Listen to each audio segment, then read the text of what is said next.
Vramish, mirë se vini në Studio Sport, mirë se vini në televizionin kombëtar Vizion Plus. Edila na gjen bashkë duke folur për sport, duke folur më së shumti për futboll, sigurisht për të javë të 20 të kategorisë superiore në supersfidën fakt e kësaj jave mes Elbasanit dhe Egnatis që përfundojnë shifra 2-2. Nga ana tjetër ka fituar edhe Flamurtari 3-0 me Bylisin. Java sigurisht do të vijojë nesër. Por ne kemi shumë gjëra për të ndalur, ka problematika sa i takon varit, ka ankesa, aq më tepër kampionati hyn tani në këto faza të cilat sa vine bëhen gjithnjëre të vështira dhe vari absolutisht do të luaj një rol vendimtar. Më tej do të flasim për Serie A italiane, ku në fakt në këtë javë spikat humbja e Juventusit, edhe pse në fakt ishte e veçantë, sepse thuajse jo vetëm që dominoi lojën, po e zotëroi topin deri në 80%. E kishte raste sigurisht për të shënuar. Më tej ka fituar Interi Napoli. Në këto momente është duke fituar edhe Milani me Lecen. Më tej do të flasim absolutisht për legionarët tanë, për Ernest Muçin, i cili duket se po shkëlqen në Turqi, nga ana tjetër për Aslan, i cili duket se nuk po e gjen vendin e tij të Torino. Video shumë interesante, Moviola, më tej dhe Champions League, gjitha për të diskutuar në Studio Sport. Ju prezantoj me njëherë me të ftuarit e mbrëmjes sotme, Alpin Gallu, trajner, mirëmbrëma, mirë se vjen. Mirëmbrëma. Sajmir Patushi, trajner, mirëmbrëma. Mirëmbrëma. Mirë se vjen. Sokola Xhia, menaxher futbollistësh, mirëmbrëma. Mirë se vjen. Ritan Gjurezi, menaxher futbollistësh, gjithashtu edhe mik i Studio Sport. Nuk besoj se ke ndryshuar skuadra, do të vazhdon të jesh tifoz i Bayernit, Vllaznis edhe ndonjë tjetër në Serie A për shembull? Me Juventusin. Me Juventusin, me pas kemi për të folur edhe për Juventusin. Mirë, fillojmë njëherë diskutimin për të marrë opinionet e para sigurisht këtyre dy sfidave, por për të ndalur te kryesfida që theksova edhe në fillim të emisionit, ajo mes Egnatis edhe Elbasanit. Alpin 2-2, në fakt një sfidë drejt për drejt rivalesh, nëse nuk e sheh ndeshjen dhe shef rezultatin, mund të thuash që është okay, por pati episode duhet. Të dyja sfidat ishin rivalesh, dhe për mbijetesën, po edhe për kampionatin. Sigurisht që ishte një nga sfidat më interesante për të ndjekur dhe për mënyrën se u interpretua dhe mënyrën se si u luajt, vërtet u bë një nga sfidat më të bukura që kemi parë gjerë tashi. Një 2-2 po me ritëm, por me intensitet. Dua të theksoj në dallimet ndërmjet të dyja skuadrave, një skuadër Egnatia më cilësore në anën tekniko-taktike, por një skuadër e cila brenda vetes ka një lider që tashi do ta lidh me Elbasanin. Me një rezultat 2-0, e të kthehet 2-2, do të thonë, një skuadër kompakte, por një skuadër që Elbasani nuk ka lider. Po të ishte një lojtar që të kishte një lider, besoj se duhet ishte më e menaxhueshme, do të thonë, rezultati 2-0, si në qarkullimin e topit, por edhe në pozicionimin e kundërshtarëve.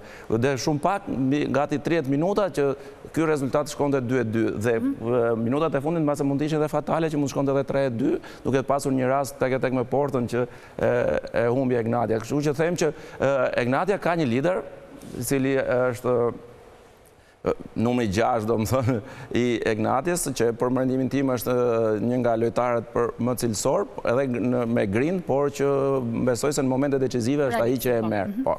Okej. Patush, ishte rezultati drejt?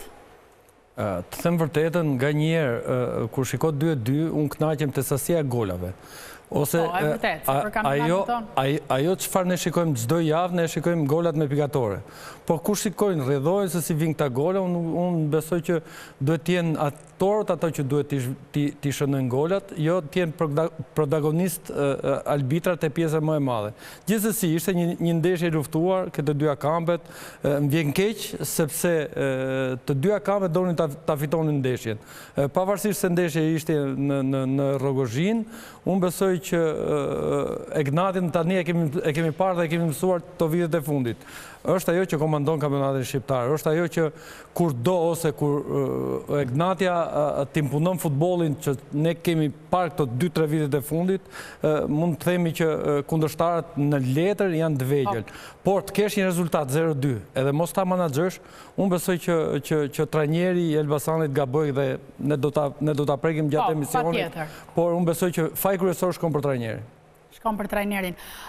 Megjithatë, Kol, në fakt, unë e thash edhe jo më kohë fillim e emisionit që kemi hyrë në këto fazat vendimtare, sepse faza e 3 dhe 4 janë shumë të rëndësishme, edhe ndikon jo vetëm vari, çdo pikë lën, problematika që ka skuadra. Kush duket se ka më shumë atë stofin apo cilësinë për të qenë kampione? Atëherë, qoftë se analizojmë që nga fillimi i kampionatit, është normale, sepse Egnatia është në vendin e parë. Por, po ta logjikojmë me ndeshjen e sotme, unë po vera re, domethënë momentin që po humnin 2-0, Egnatia ishte gati duke psuar humbjen e tretë, domethënë humbi në Superkup, humbi me Vllaznin, edhe sot mund të ishte një goditje e madhe, duke pa edhe që mbas ndeshjes deklaruan shitjen e qendërmbrojtësit Xhemaili, domethënë që është një lojtar që vështirë ta zëvendësosh kampionatin shqiptar. Edhe të ndreca. Më duket edhe ndreca. Jo vetëm Xhemaili. Unë dëgjova flitet edhe për Daj Sinanin, domethënë. Edhe për ndreca. Dhe një skuadër tjetër, domethënë që tek ndeshja Superkupës dha megjithëse një ide që këto megjithëse kanë forcë, ishte Dinamo, sepse tregoi domethënë Egnatia, siç e tha edhe Patushi, është një skuadër që imponon futbollin shqiptar, vendosin ato kur ndrojnë ritmin, kur të fitojnë ndeshjen, kur të bëjnë golin, kurse me Dinamon i pash shumë konfuzion. Domethënë skuadrat sot që mund t'i vëjmë fra virgolete, domethënë në thonjza më të forta të kampionatit tonë janë Egnatia dhe Dinamo për mendimin tim. E kuptoj. A është normale për të diskutuar më pas me Gjyrezin? A duket le të themi normale kjo strategji që në kulm të sezonit bëhen shitje lojtarësh, nga ana financiare është në rregull, sepse normalisht klubi arkëton, shet ka përfitimet e veta, po për objektivin pastaj? Atëherë, këto janë politika që i vendos presidenti i klubit. Unë në një farë mënyrë nuk jam dakord. Unë me mendimin tim nuk jam dakord që një skuadër të shpërbohet, domethënë muajin janar, sepse është vështirë ti vëzhgjosh lojtarët, mjafton të shohim rastin e Partizanit vjet, domethënë me shitjen. Bëri largimin që bëri të heqësh një lojtar 2 edhe mund t'i zëvendësosh, por duhet me pas kujdes. Jo, Koloj, ditë çfarë është diçka që për atë çfarë ti pretendon gjatë gjithë vitit, gjatë gjithë javës parë, deri në javë 36, që ti duhet shpallësh kampion, nëse ti do këpushësh këtë zinxhir, unë besoj që nuk është normale, sepse nuk ke çfarë i kërkon më çdo trajneri, çdo drejtuesi, çdo pastaj varet çifrat e transferimeve, ne nuk i dimë. Ajo nëse bëhet mirë për klubit, bëhet vetëm nga ana monetare. Por si projekt sportiv nuk është te projekti sportiv çfarë mbart Markato i janarit, ose për ato çfarë do Egnatia, që të shpallë kampionin, besoj që kanë bërë një gabim të madh jashtëzakonshëm. Për një lojtar të atij niveli, që është vështirë. Si është këtë pjesën e shitjes së lojtarëve në kulm tani do të themi të kampionatit? Absolutisht, që për skuadrën anën sportive është e gabuar, sepse vetë janari nuk sjell lojtar të mirë. Po, e kemi diskutuar shpesh herë dhe eksperjenca e ka treguar që në fakt janari arsyeja vetme është vetëm ana e presidencës, domethënë ana monetare. Dhe mund t'jenë rastet mira për presidentin apo për klubin që të shiten lojtarë në këtë fazë, sepse mund të marrin lek më shumë se sa në verë, sepse këtë periudhë nuk mund gjesh lojtarë, kjo duhet jetë edhe arsyeja. Nuk duhet harrojmë sepse Egnatia është një nga ekipet që ka disa vite që paguan më shumë se sa gjithë ekipet e tjera. Prandaj edhe në vetë sistemin dhe futbollit në Shqipëri vjen një moment që edhe presidentët domethënë kërkojnë që të marrin, jo vetëm t'japin. Por është edhe ajo që tha edhe Koli edhe Patushi që mund të nollin ajo që ndolli me Partizanin vitin e shkuar, pavarësisht se hoqën 3 lojtarë, morën një argëtim të mirë, morën 6-7, por ato 6-7 nuk ishin as sa gjysma e njërit nga ato që ikën.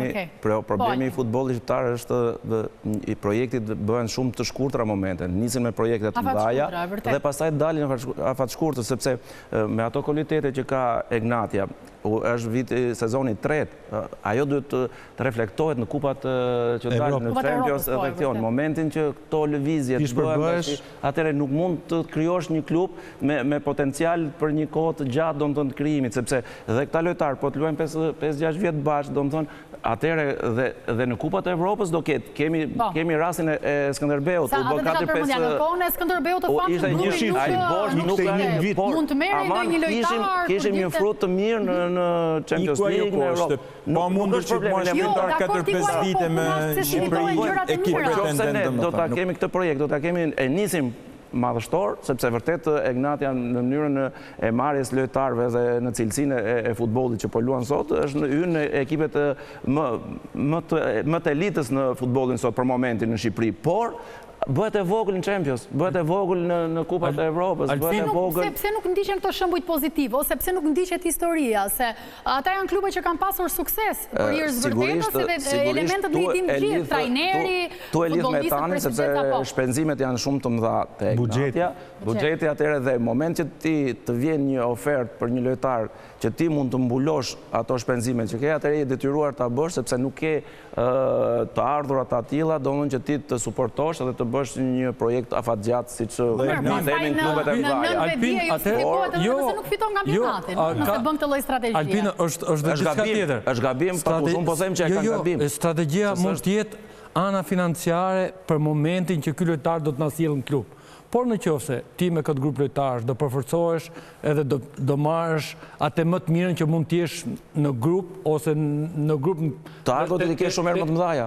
Po patjetër pse nuk është strategjia për klubin. Është më mirë që ti mund të rrezikosh me këtë grup lojtarësh, mund të përforcohesh me 2-3 kokra në verë dhe zinxhiri është një mekanizëm shumë i mirë. Unë më shumë preferoj të marr këto tashi që i ka më të sigurta, se sa të mendoj neve që mund të dalë dhe pasi dhe gjoje. Pandaj po them, ai është një risk që këta president nuk mund të asha bëjnë. Edhe diçka që duhet kemi parasysh, sidomos të këto transferimet. Lojtarët që në Shqipëri marrin një rrok, i vjen oferta 3 fish, 4 fish më e madhe, nuk mund ta mbash dot. Se mban dot, ajo. Prandaj thash edhe në fillim. Për shembull Xhemaili është në fundin e karrierës vet, ku e dinë ne kanë ofruar 30-40.000. Kol ka dhe rastet lojtarëve të superiores që janë transferuar tani më jashtë, por në momentin që klubet e huaja bënin oferta, klubet tona pretendonin më shumë dhe vetë lojtari më tej kishte pretendime dhe thoshte vjen keq se është hap pozitiv për karrierën, por sigurisht edhe për anën financiare. Derisa binin ato marrëveshjet e veta pas. Për më tepër Ignatia është një klub që nuk provon lojtar, domethënë i ka marrë gjithë, ka për mendimin tim ka një drejtor teknik apo atë që i sjell shumë suksesshëm dhe po shet lojtar, domethënë, dhe vjet shiti par vjet shiti morri lojtar dhe prapë është pretendentën. Mund ta kenë menu që mund t'i zëvendësojnë, por risku është shumë i madh. Larguan 3 që janë të vështirë t'i zëvendësosh. Edhe megjithëse sot janë vend parë, patëm vështirësi. Po duke heqë edhe 1-2 në janar, do e kenë më vështirë. Jam shumë dakord. Po arritën të zëvendësojnë dalin kampion. Dy janë të larguar të sigurt, pritet dhe portierin. Nëse është dhe kjo, atëherë unë nuk e di se si presidenti do i zëvendësoj ose drejtorët që merren me menaxhimin e atij klubit. Te heqish boshtin kryesor, nuk besoj që është një uguri. Mund mendoj që mas 3 vjetësh i fitojnë, mund të rinë një vit pa fitu kampionat. Mund të jetë e kjo. Mund të jetë edhe kjo. Mund të jetë edhe nuk bëhet nami domethënë sepse vetë pozicionimi në vendin e parë, vetë akumulimi i pikëve që ato kanë krijuar e bëjnë që domethënë në kaçe do ta kenë shumë më të lehtë besoj. Dhe po megjithatë është rrugë e gjatë, nuk i di. Nëse do të kemi pas që Ignatia shpeshherë shumë herë nga radhë nga vitet e tjera ka pas oscilacione, e pati me Dinamon që nuk e kemi parë, e pati me Shkodrën, me Elbasanin 2 barazime, domethënë që nuk janë domethënë që skuadrë që i ka në sezonin e kaluar ka qenë shumë herë më aktive. Mendoj që sot Ignatia dominoi lojën gjithsesi, pavarësisht rezultati shkoi 2-0, ato arritën ta menaxhonin me raste. Okej, mirë. Se jemi pikërisht te kjo sfidë dhe në këtë moment do të lidhem me drejtorin sportiv të Elbasanit, Elton Gorajanko. Mirëmbrëma, mirë se vjen në Studio Sport. Mirëmbrëma Vidma. Një ndeshje në fakt për ne për hirës vërtetës na pëlqeu sa i takon golave, por absolutisht një ndeshje që pati shumë pretendime, sa i takon sistemit VAR, sepse pati 2 penalti për cilat klubi juaj në një farë mënyrë në reagime deklaratat ishte kundër. Çfarë ndodhi, a mund na e shpjegoni pak më konkretisht to reagimet dhe pretendimet tuaja, sepse normalisht kjo është sfidë e 2 rivalëve që konkurrojnë fort në këtë kampionat për titullin kampion. Po, në fakt ishte një sfidë ku luante vendi i parë me vendin e dytë. Ne kishim dhe kemi akoma 3 pikë diferencë me Ignatian dhe normalisht do ishte një sfidë e fortë, e luftuar nga 2 skuadrat, duke parë dhe tabelën e klasifikimit dhe synimet e 2 skuadrave. Por fatkesisht neve në të 2 ndeshjet që kemi losur me Ignatian në Rrogozhin kanë qenë më shumë vendimtar arbitrat se sa vetë lojtarët e 2 skuadrave. Ndeshjen e parë një gabim teknik i arbitrave anulloi një gol me penalti në minutën 95, ku ne mund të fitonim ndeshjen, ndërsa sot bën prapë protagonist duke akorduar 2 penalti për Ignatian. të cilët arritën dhe të barazonin ndeshjen. Më thënë ishin dyja me ndërhyrje nga vari, ajo penaltia parë shumë e dyshim, nuk e di se si e ndajnë ato, ishte brenda apo jashtë, prekja me dorë, ishte brenda zonës apo jashtë. Më thënë nuk ka asnjë kamera, paktën më se kam pa unë sot, që nuk e dallon dot se nuk e di se si e kanë dalluar arbitrat, që është jashtë apo brenda. Aq më tepër pastaj penaltia e dytë ku janë dy lojtarë të rrëzuar në tokë, karambol topi shkon tek dorë lojtarit, që nuk ka as kohë reagimi, as gjë fare, do të thënë jep penalti distanca 30 cm larg njëri tjetrit. Në kohën që ju flisni, sigurisht që ne kemi të shoqëruar edhe me pamje në studio, edhe specialistët janë duke i rindjekur sërish. Po. Kështu që për mendimin tim më vjen keq sepse janë dy skuadra që kanë investuar dhe nuk mundet që të bëhet vari protagonist apo të bëhet arbitri protagonist. Më thënë, niveli i arbitrimit të drejtëm në Shqipëri është shumë për dëshiruar. Okej, Elton, çfarë po ndodh në këto momente me varin? Aq më tepër kur unë përmenda që kampionati futet tani në dy faza shumë të rëndësishme. A i besoni këtij vari?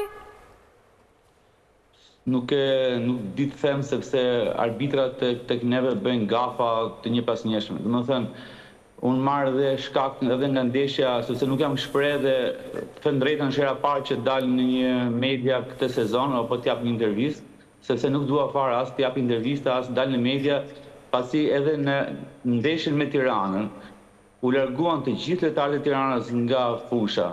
Dhe arbitri nuk merr asnjë lloj mase, thjesht i shikon, ato e shajnë, e ofendojnë. Më thënë, arbitrimi në Shqipëri, nuk e di, është në nivel shumë amator. Më thënë, përveç atë që mendoj unë që janë 2 arbitra të aftë me vërtet, të tjerët janë në nivel amator.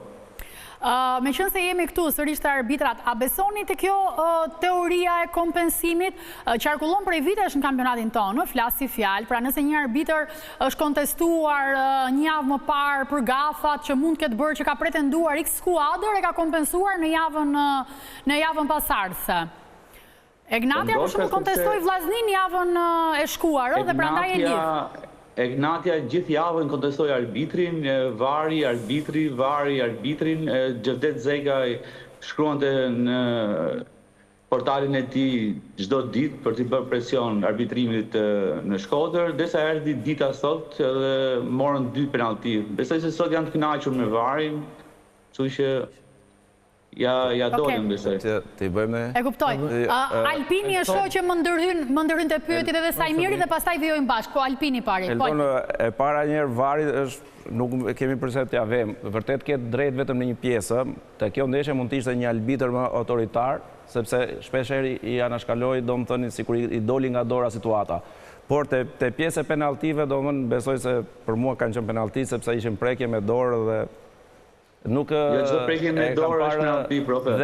Dhe e para herë 100% që ishte penalti, domethënë, sepse i hapur. E dyta po e hapur ishte brenda apo jashtë. Dhe pastaj shkoi te dora, po prapë ishte ndal. Eltoni tha diçka te penaltia, por aty e kisha edhe unë domethënë si pikpyetje po të vinte rasti. Ai ishte brenda apo jashtë, domethënë nuk u shifte nga kamera, domethënë aty ka drejt. Dakord, po dhe dora ishte absolutisht. Unë atë shoh, pastaj atë se është brenda apo jashtë. Nuk e di. Te kërcimi ai ishte brenda, domethënë, sido që dashur. Ndryshimi i dorës. Nuk e shef dot, domethënë. Momentin që ai prek në tokë është 1 metër larg. Është larg vizës. Nuk e shef dot.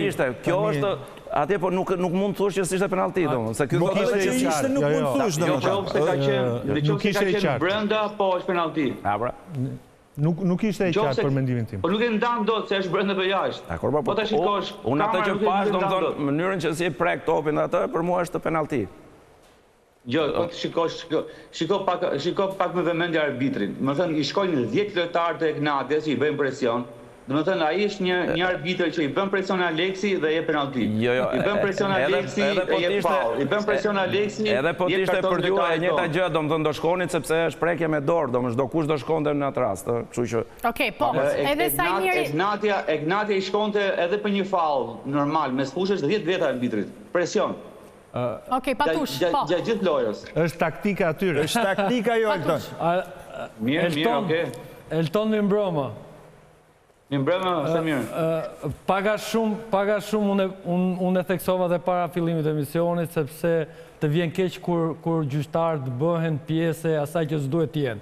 Normalisht, aktorët kryesor, djemt që janë të dyja kambet, duhet marrë maksimumin për ato çfarë shënojnë. Por gjithsesi, mos u mërzit se javës tjetër, ose mbas 2 javësh, do e pësoj Gnatja, do përfitoj Elbasani, do përfitoj Vllaznia, do e... Okej, po nuk ka pse të funksionoj kështu, e kupton? Po jemi mësuar çdo vit Elton, nëse nuk je mësuar, do mësohesh, nuk duhet mërzitesh nga kjo pjesë. Unë mërzitem vetëm te ana e menaxhimit që trajneri juaj, kur ju ishit në 0-2, në rezultatin e kishte Elbasani. Nuk është mësuar Elbasani të tërhiqet mbrapa, thuj trajnerit. Nuk është mësuar Elbasani... Jo, nuk është se e të rojqi trajnerit. Tani të lutem, ata japun mendimin edhe ti më thuaj pastaj, nuk është problem. Ti mund t'i thuash trajnerit bërë shumë mirë. Unë nga si e shof nga jashtë Elton, në qoftë se trajneri e kujton që ka fituar ndeshjen, kur është 0-2, në minut 51, unë besoj që bën gabim. Sepse ata djem dhe ato lojtarë me ato cilësi që ka Elbasani, unë besoj që mund t'i shënonte edhe tretin, mund t'i shënonte edhe të katrin, në qoftë se do e manaxhonte pak më mirë. Okej, nuk do të hyjmë në debat, pasi nuk është se e ktheu trajneri ekipin brapa. Do të thënë, ishte ndoshta rezultati 0-2 dhe normalisht Gnatja do sulmonte më shumë dhe do merrte më shumë iniciativë, do rrezikonte më shumë. Gjithsesi, ato nuk është se na shënuan në një aksion. Ju mungon një lider në këto momente për këtë lloj situatash në skuadra. Vërtet keni një ekip shumë të mirë dhe kompakt. Ne kemi një lider në skuadër, faktikisht na mungon kapiteni Bruno Lulej, që në mbrojtje është ai që komandon skuadrën. Edhe ka faktikisht gati një muaj që na mungon dhe është një mungesë e madhe për neve. Gjithsesi, Elbasani ka lidera të tjerë si Musta apo lojtarë të tjerë, kështu që nuk besoj se na i mungoj ai lideri si sa më shumë të 2 episodet. Okej, meqense jemi te lojtarët dhe i paraprim fakt Alpini edhe pyetjes që unë do të bëja më pas. Në këtë moment, Guranjaku, a jeni ju i kënaqur me trajnerin Gvozdenovic, po ashtu edhe me kontingjentin që keni, dhe pyetja pasuese, mendoni që keni nevojë për përforcim apo ekipi është i kompletuar dhe mund të arrijë objektivin që keni vendosur? Sa për të kënaqur, normalisht me trajnerin jemi të kënaqur, pasi vetë rezultatet tregojnë që jemi në 28-at e Kupës Republikës, jemi në vendin e dytë në kampionat, brenda të gjitha objektivave, kështu që do luftojmë deri në fund, do japim maksimumin, kështu që me skuadrën jemi të kënaqur, me trajnerin, me stafin teknik jemi të kënaqur, kështu që nuk ka pse të mos jemi, pasi ju dihet në futboll rezultatet janë ato që t'japin drejt. Po, ndonjë ndërhyrje? Po, për ndërhyrje jemi duke parë, normalisht, bashkë me stafin. Kemi bërë një blerje të re, që është Samuel Nëngo, vjen nga kampionati Ukrainës, është 21 vjeç. Ka luajtur edhe në Kroaci dhe në Turqi. Pa një eksperiencë të mirë, pavarësisht se është ende i ri, 21 vjeç, është lojtar nisur Muskrau. Edhe besoj se do na ndihmojmë të pjesën e mbetur sezonit, pasi dihet që tani në janar është shumë vështirë të gjesh lojtar të mirë cilësor, pasi ato lojtarë të mirë cilësor nuk është se i lëshojnë kollaj edhe skuadrat e tjera.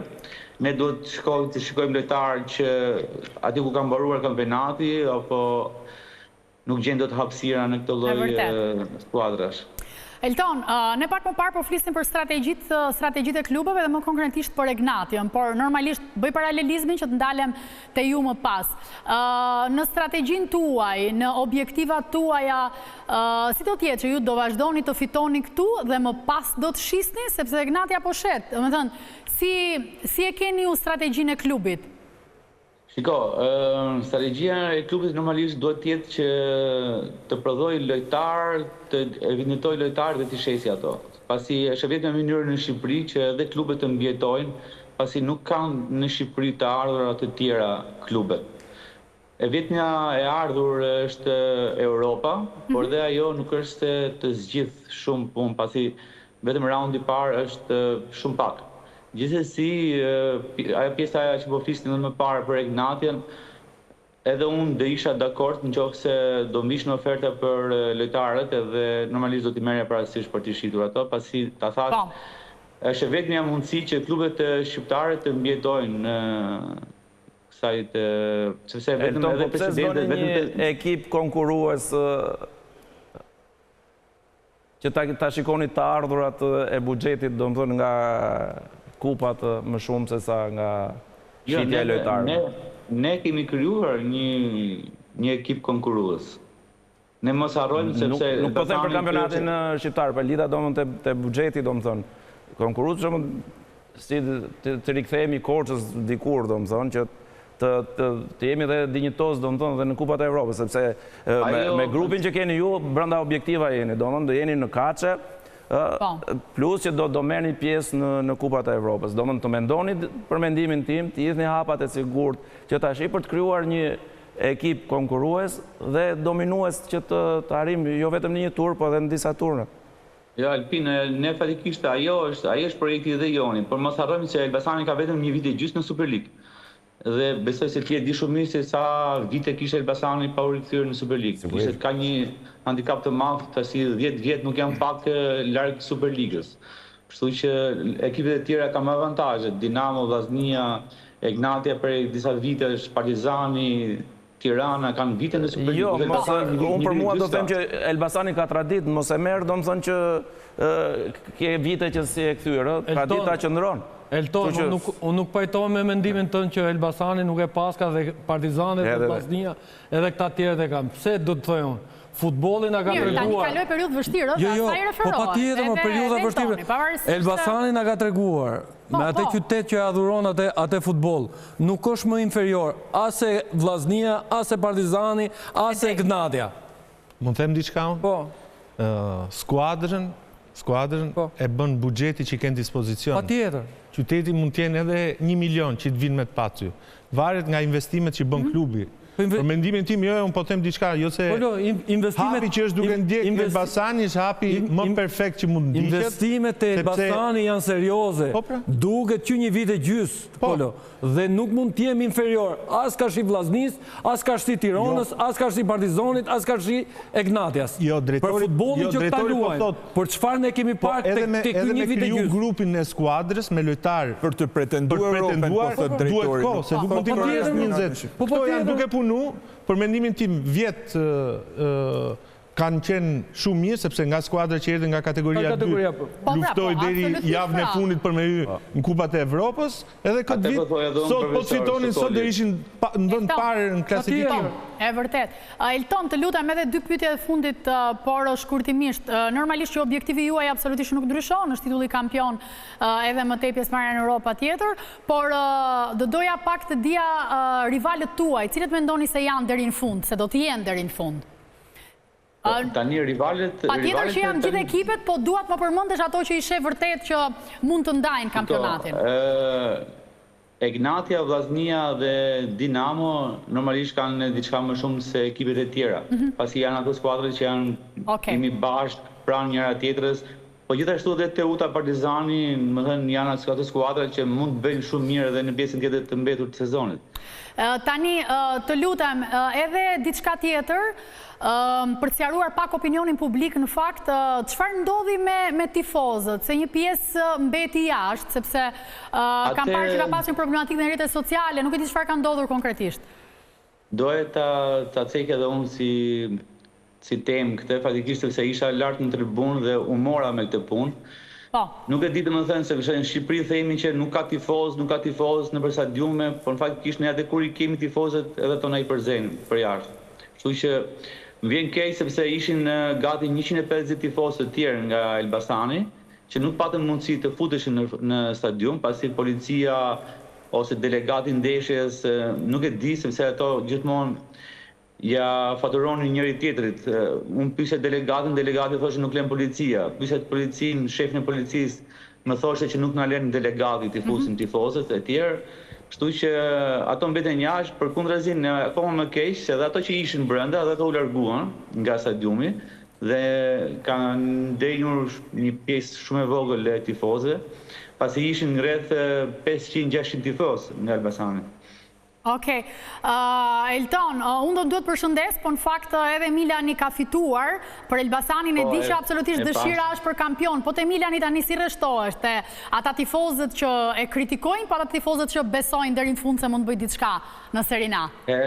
Milani këtë vit ka vetëm një foriklase, si sot Ervin Sina, ka vetëm Allegrin, që po e mban gjallët e skuadër, sepse nga e që shikojnë nga lojtarët që kanë në dispozicion është vështirë të konkurojnë me Interin edhe në Napolin.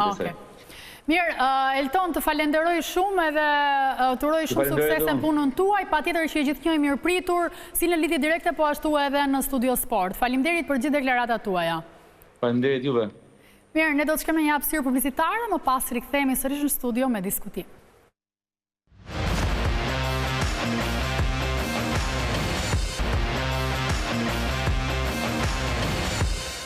Diskutimet vjojnë, fakt studio sa i takon edhe tifozëris, patush, kur tha Guranjaku për tifozët, është... O, Vilma... Ne të fakt shqyqyr që i kemi ata tifozë, ata që shkojnë dhe besojnë... Jo, ne themi shqyqyr që vinë në mbështesin.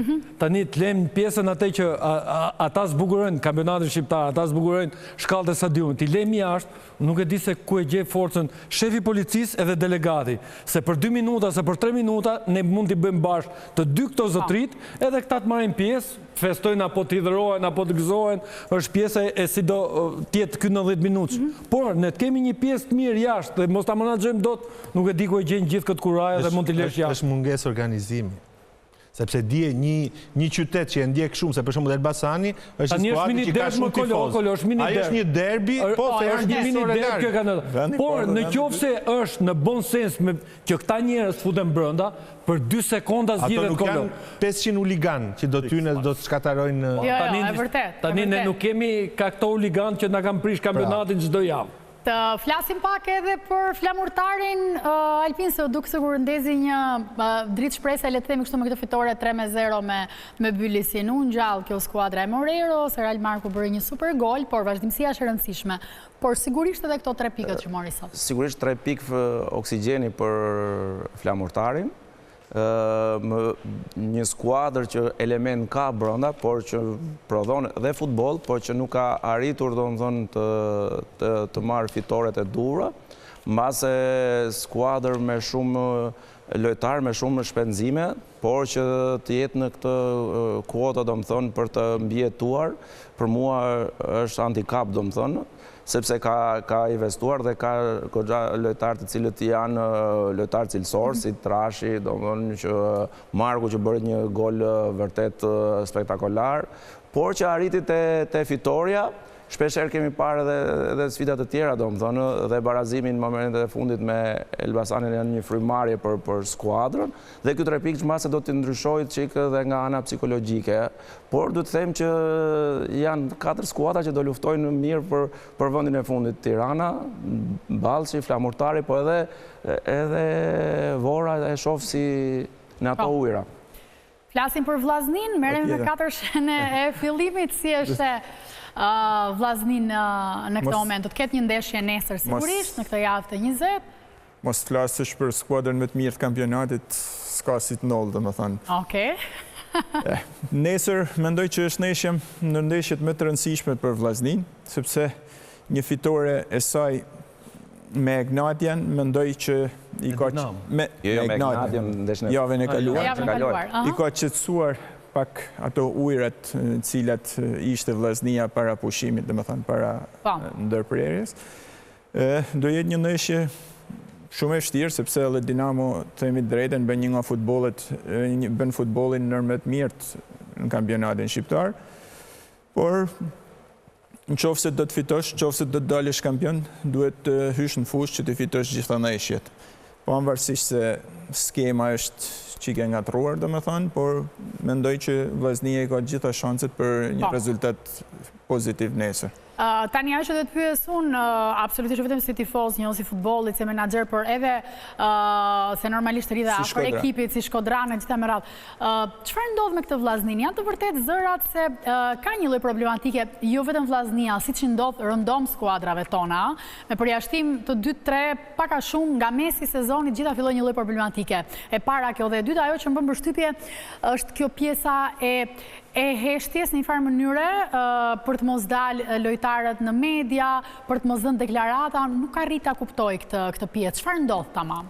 Shiko, Shkodra vetë si qytet jeton me futbollin. Patjetër, ne e dim këtë, patjetër, po. Ka një të keqe me këto rrjetet sociale që gjithë ato tifozat që kanë një celular në dorë për një rrjet social bëhen gjithë specialista dhe gjithë ndërhym. Domethënë, ne në Shkodër kemi shumë vite që i dëgjojmë këto, jo probleme, jo pagesa, jo këto, jo ato, dhe në fund marron kampionati, nuk ndodha si gjë, domethënë, anë shkalohen. Prandaj nuk duhet t'i hyjmë shumë sepse atje, nga që është edhe vetëm një ekip, këto ndodhin më shumë se sa në vendet e tjera. Dhe kjo është arsyeja që gjithmonë janë qendër të vëmendjes, por unë nuk mendoj se do ketë probleme, domethënë, tek vllaznia të tilla. Arsyeja pse futbollistët nuk dalin nëpër media, ato mund të jenë strategjitë e klubit, trajnerit apo dikujt tjetër. Mos harrojmë se vllaznia para ndërprerjes nuk kishte një ecuri të mirë, domethënë, mund të jetë edhe kjo një nga arsyet që nuk dolen. Por ta shohim në vazhdim, domethënë, sepse fitoria... Ke besim të kjo vllaznia? Absolutisht po. Me lojtar që ka brenda organikës vllaznia, unë mendoj që vllaznia është në pretendentët kryesorë për fitimin e titullit kampion. Alpin, normalisht edhe si trajner, realisht duhet më shpjegosh pak të pjesën e ndalimit të lojtarëve, se shoh që ka një lloj vështirësie edhe kur flet, nuk na le trajneri, nuk duhet dalin si moment mirë. Çfarë do të thonë kjo? Tani në gjithë botën lojtarët dalin, pastaj je i afti vet për të përgjigjur ose jo pyetjes, nuk ka asgjë të keqe, po kjo lloj heshtje kështu. Jo, kjo ndodh vetëm në Shkodër. Shkodranë thotë mos ti vetë janë qef. Mase nga rrjetet që dalin edhe mund ta kanë dhe trajneri besoj se ka vetëm këtë, do të thonë që mos jenë presion dhe mos kenë aq më shumë që Shkodra merret vetëm me futbollin. Në moment që merren me futbollit nuk janë vetëm rrjetet sociale, por janë dhe ambienti ku ato që kanë një presion sepse kanë vite që duhet e presin për të dalë kampion dhe në moment që ky mund të ishte viti më i mirë që ata po bëjnë, shpresoj që të arrijnë sepse aty janë pikët, sepse në fund fare janë pikët ato që marrin. Një fitore me Egnatian besoj se i ka dhënë një frymarrje dhe një tjetër anë psikologjike. Kështu që i pritet sfidat që do të ketë me Dinamon, sepse ajo është shumë domethënëse për vazhdimsinë e udhërisë. Nëse dalin e kisha këtu, jo vetëm te vllaznia, meqense jam në rastin konkret, por edhe të tjerët, lojtarët nuk i përgjigjen gazetarëve, i përgjigjen tifozëve të tyre. Ka rregullat e brendshëm klubit, nëse klubi thotë do dalësh, nuk do dalësh. Nuk besoj rrjetet sociale nuk janë gazetarët, rrjetet sociale. Nuk duhet të kërkoni rrjetet sociale, nuk duhet ta kërkoni problemin kurse te tifozët, te gazetarët kanë përshtypjen që duhet të ketë një komunikim, sepse është më duket edhe me gjobë nga federata nëse ti nuk jo, gjoba ka të bëjë me drejta televizive, ka të bëjë me ata që blejnë kampionatin. Por mua nuk besoj se gazetarët janë në pengesë. Unë mendoj që një klub që nuk i nxjerr lojtarët me dhënë intervista në një farë mënyre tregon dobësinë e tij. Një klub si Vllaznia me gjithë historinë që ka përbrenda, duket dhe gjithë kjo duket sikur në këtë moment nga ana e komunikimit është çik e dobët, sepse edhe gjithë ka ndodhur me ndeshjen me Dinamo për mendimin tim. Që nga i moment Dinamo që Vllaznia fitoi me Dinamo në shtëpi, mas gjithë atyre gjesteve që u bën edhe nga ana trajnerit, dhe nga i moment Dinamo Vllaznia ka bërë një tat pjetë. Dhe kjo gjë është, domethënë, për mendimin tim, keq menaxhimi i klubit edhe në komunikacionin që ka. Domethënë, është e pamundur që sot lojtarët mos dalin sepse ndihen nën presion. Ato paguen për atë gjë, publiku do t'i dëgjoj, sepse për ndryshe njerëzit për çfarë vinë në stadium. Po më ka dëshirë t'i shojë edhe të shpjegojë se gazetari bën pyetje që kërkon publiku patjetër. Është faji drejtimit të klubit për këtë e keq menaxhim apo mirë menaxhim. Se nuk dua ta zgjasim shumë të pjesë. Një fjalë të shkurtër të pyes për diçka që ka ndodhur këtë javë. Problemet në kampionatin shqiptar, të paktën me sa di unë dhe çfarë ne morim vesh. Si si në fillim sezonit, si mes sezonit, si në fund sezonit, është ana financiare. Pavarësisht se çdo kush do ta mbajt shprehur dhe do ta shtim këtë javë. Patush, po dhe mund të mos përgjigjesh për këtë gjë, mund të mos përgjigjesh dhe ka shumë e thjeshtë, se nuk do detyron njeri të japësh përgjigjen që duam ne. Pyesin gazetarët ta ke marrë rrogën apo jo? Vilma, është diçka që kanë pyetur në momente që po më është gjë personale. Jo, unë përmendoj që pyetja parë është sa ke rrogën dhe ai keni marr pagat. Pyetja dytë ajo është privacy, unë se them sa lek marr, nuk e them. Se më është privacy në për Europë, privacy e ke? Privacy është. Jo, në Europë nuk do lojtari, jo, nxjerrin gazetarë. Hyn federat, marrin listën, marrin të dhënat, vërtet. Edhe Kolo, pjesa më e madhe dhe ngërçi i anës financiare që luhatje Vllaznia, luhatje Partizani, luhatje Egnatia, luhatje. Unë besoj që është ngërçi financiar te futbolli shqiptar. Mbyllim të diskutim, por besoj jam e bindur që ju gjithë jeni njohur me disa deklarata që për ne nuk tingëlluan mirë në fakt kësaj jave. Kam fjalën këtu për ish trajnerin e Kukësit, Diego Longo, i cili në një intervistë ka përmendur kampionatin shqiptar, sepse ai normalisht ka udhëhequr vetëm Kukësin, po ashtu edhe Flamurtarin. Ne kemi shkëputur një pjesë të deklaratës së tij, të cilën unë do ta lexoj tani për publikun. Liga më e korruptuar në botë, thotë. Marrëdhëniet midis klubeve dhe institucioneve të futbollit janë shumë të ndërlikuara. Kam parë shumë gjëra të papranueshme, por ka një episod që i tejkalon të gjitha. Vitin tim të parë me Kukësin luajtëm për biletën e fundit në Europë kundër Partizanit. Ata janë një nga ekipet më të mëdha ekuivalent shqiptar, Juventusi, dhe kanë një fuqi të jashtëzakonshme. Një ditë para ndeshjes na morën fushën e stërvitjes duke thënë se kishin organizuar një ndeshje për ekipin e tyre në 16 vjeç. Por më e keqja ndodhi të nesërmen gjatë ndeshjes, VAR u shkëput për 15 minuta, probleme teknike sipas gjyqtarit. Gjatë atij momenti na u mohuan 2 penallti të hapura dhe një penallti reme ju dha Partizani, i cili fitoi dhe u kualifikua për në Europë. Fjalia e parë është liga më e korruptuar në botë. Tani Diego Longo në intervistë kujtohet edhe flet për Shqipërinë. Kur ishte këtu, këtë episodin e mbaj mend se sigurisht ka bërë bujë, po do doja një koment nga të gjithë për këtë. Tani ky zotëria ka qenë pjesë e këtyre presidentëve. Dhe më së miri mund të themi që ca gjëra dhe mund të ketë prekur me vesh apo me dorë apo të lueturit të ekipit vetë. Por unë gjithsesi një pjesë, çfarë unë lexova te pjesa e Longos, unë besoj që është fryrë jashtëzakonisht shumë. Dhe vetëm një gjë që Longo u kujtua shumë vonë, mund të ishte shprehur kur ishte këtu. Dhe gjërat duhen thënë kur je këtu. Pastaj si të largohesh dhe mund thuash mas 6 vjet apo 7 vjetësh apo 5 vjetësh apo 2 vjetësh apo 6 muaj, unë besoj që është diçka për të rregull vëmendjen që Longo unë besoj që ka qenë vetë ofruar në Shqipëri.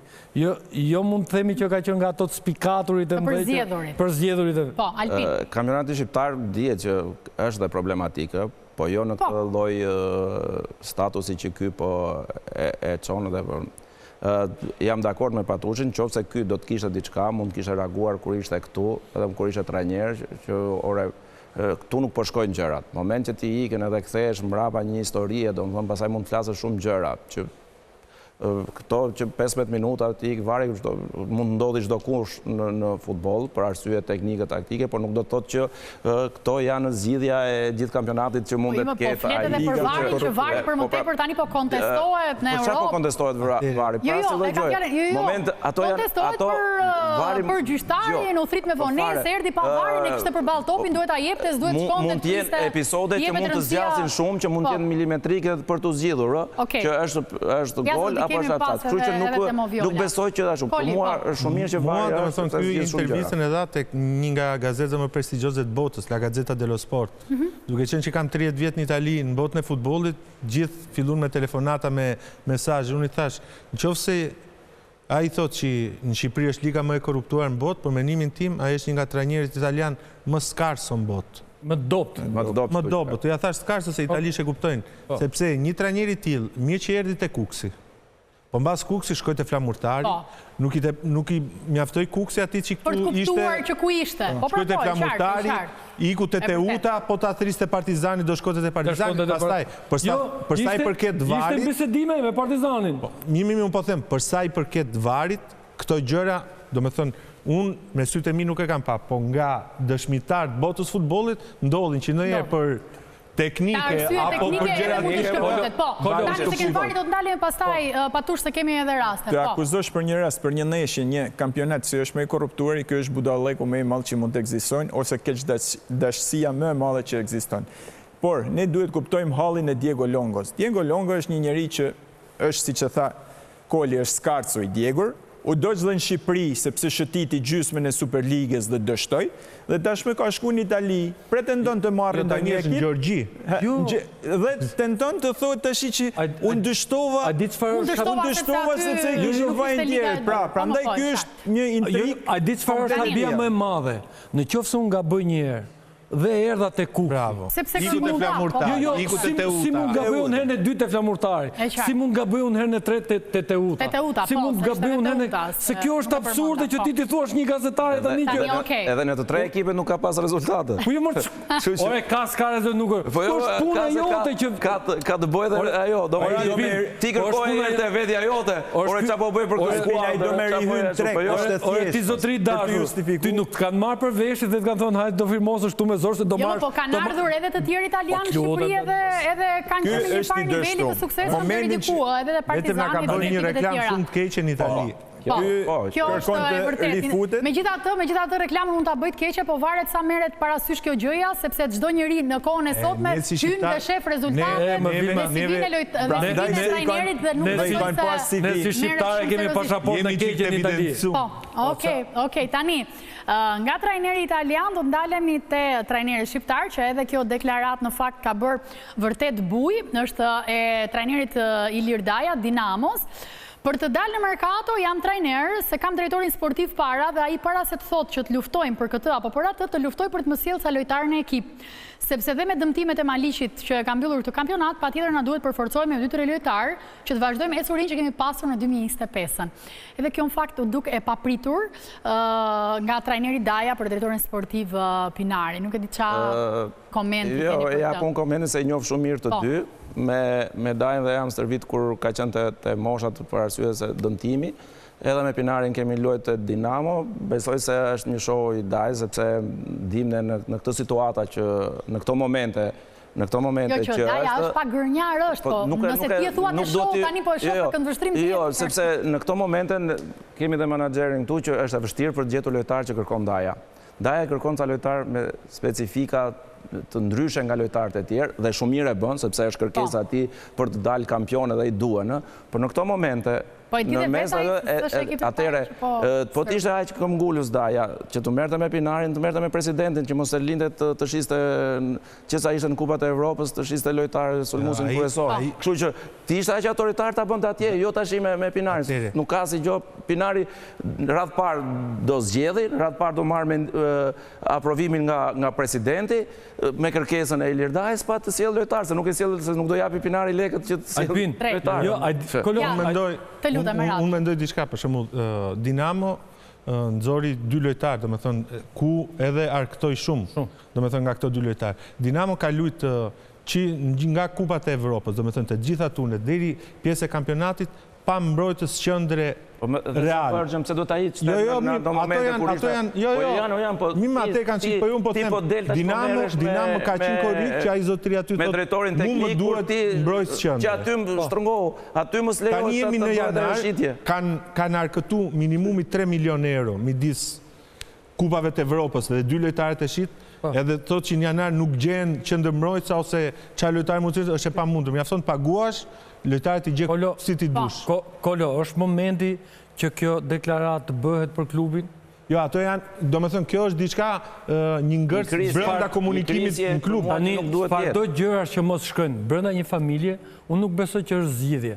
Kush nuk do që në klub të vinë 2 apo 5 apo 6 mund ta ketë bërë këtë gjë që t'japi një shkundje klubi, domethënë lëvizni. Klubin mund ta shkon shumë mirë. Të thirrë presidentin, të thirrë drejtorin teknik. Ore zotri, për objektivat madhore, ne me këta lojtar nuk jemi interesi. Është shumë e thjeshtë. Do të them diçka. Dhe deklarata që mund ketë dhënë Pinari nuk është sepse ka dalë. Jo, ja ve barën trajnerit, sepse unë si drejtor, po ti je mund drejtor, ti je trajneri im, dalun me ekipin që ty të mungojnë lojtarë. Unë dalë në intervizë dhe them, neve, unë kam bërë skuadrën me dalë kampion.